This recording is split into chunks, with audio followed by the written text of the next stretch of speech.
Major Ziaur Rahman of Shaheen Bangla Liberation Army says, it is reported that more Pakistani Punjabi troops and armaments have been brought to Chittagong and Dhaka by the sea route and by air.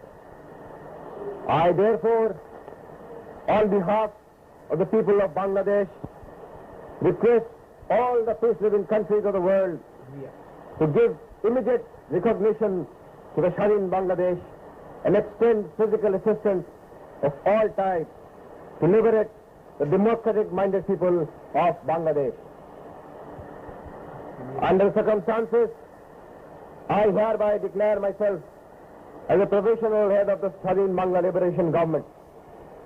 I urge upon the people of Bangladesh to continue this freedom movement with increased vigor and intense sense of devotion.